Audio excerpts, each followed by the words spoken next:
Pharmaceutical and hospital waste management की बात करते हैं। फार्मास्यूटिकल इंडस्ट्रीज़ और हॉस्पिटल्स में बहुत से मेथड्स अडॉप्टेड होते हैं ताकि वेस्ट मैनेज हो सके, क्योंकि अगर वेस्ट मैनेज नहीं होता तो इसका डायरेक्ट और इनडायरेक्ट हेल्थ इम्पैक्ट होता है पर्सनस पर, कम्युनिटी मेंबर्स पर और इन्वायरमेंट पर।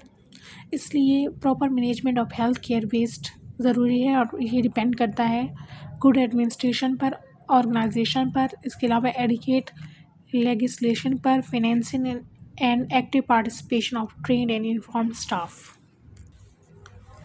General guidelines for proper disposal of waste. Guidelines ये हैं कि जितना भी फार्मास्यूटिकल वेस्ट है उसे रिजिड लीक प्रूफ कंटेनर्स में रखना चाहिए। जो लिक्विड वेस्ट हैं उनको separately appropriate leak proof container में रखना चाहिए ताकि मिक्सिंग ना हो। कंटेनर्स को क्लियरली लेबल होना चाहिए। जितना भी फार्मास्यूटिकल और हॉस्पिटल वेस्ट है उसका मैनेज और डिस्पोज करना चाहिए according to law and regulation. एक क्लियर पॉलिसी बनानी चाहिए फॉर प्रॉपर वेस्ट मैनेजमेंट और डिफरेंट टीम मेंबर्स की रोल एंड रिस्पॉन्सिबिलिटीज़ को क्लेरिफाइड होना चाहिए। स्पेशल क्लोथिंग, ग्लव्स, मास्क और आई प्रोटेक्शन आइडेंटिफाई और प्रोवाइड होने चाहिए to health care workers responsible for waste transportation and disposal. अब हम पढ़ते हैं कि एक कंप्लीट वेस्ट मैनेजमेंट प्रोग्राम के लिए मिनिमम एलिमेंट्स कौन से हैं। कंप्लीट वेस्ट मैनेजमेंट प्रोग्राम के मिनिमम एलिमेंट्स ये 13 हैं, यानी कंप्लीट वेस्ट मैनेजमेंट के लिए रिटन प्लान होना चाहिए, clear responsibilities, internal rules, staff training, protective clothing, good hygienic practices, vaccinated workers, designated storage locations, waste minimization, waste segregation, waste treatment, final disposal site और periodic reviews। जो written management plan है उसको describe करना चाहिए तमाम practices जो कि इस्तेमाल होंगी for handling, storing and treating and disposing of hazardous and non hazardous waste.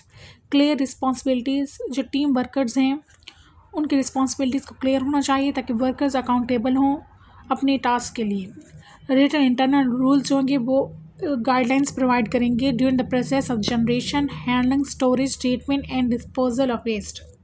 Staff training बहुत असेंशियल है हाइजीन के लिए और proper use of protection clothing and proper packaging, labelling of waste and safe storage of waste के लिए।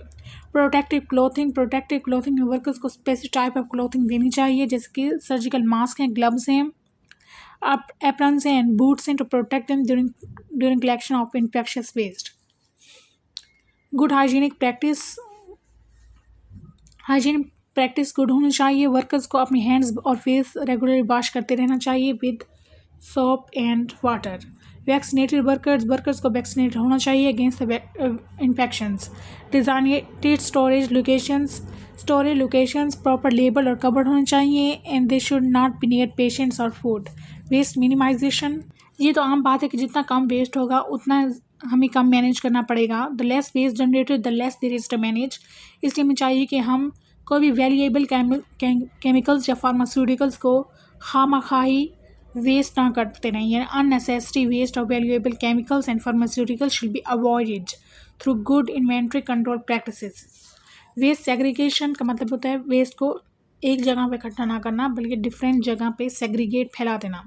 अब waste segregation system reduce करता है वॉल्यूम ऑफ वेस्ट और इनेबल करता है कि डिफरेंट काइंड्स ऑफ मटेरियल्स को हम हैंडल करें इफेक्टिवली। वेस्ट ट्रीटमेंट भी वो होता है जिसमें वेस्ट से मुख्तलिफ इन्फेक्शियस चीज़ों को ख़त्म किया जाता है। इन्फेक्शियस एजेंट्स जो कि वेस्ट को डेंजरस बना देते हैं, इसलिए प्रॉपर वेस्ट ट्रीटमेंट को हमने प्रैक्टिस करना है। And most important function of treatment ये है कि इससे डिसइंफेक्शंस होती हैं। फाइनल डिस्पोजल साइट, वेस्ट को डिस्पोज करने के लिए एक प्रॉपर साइट होनी चाहिए। पीरियडिक रिव्यूज़, वेस्ट की मैनेजमेंट को देखने के लिए हमने वक्फे के बाद रिव्यू करना है। एक पीरियडिक रिव्यू बहुत ज़रूरी है for maintaining the good waste management. It ensures the minimum waste, damage and disease.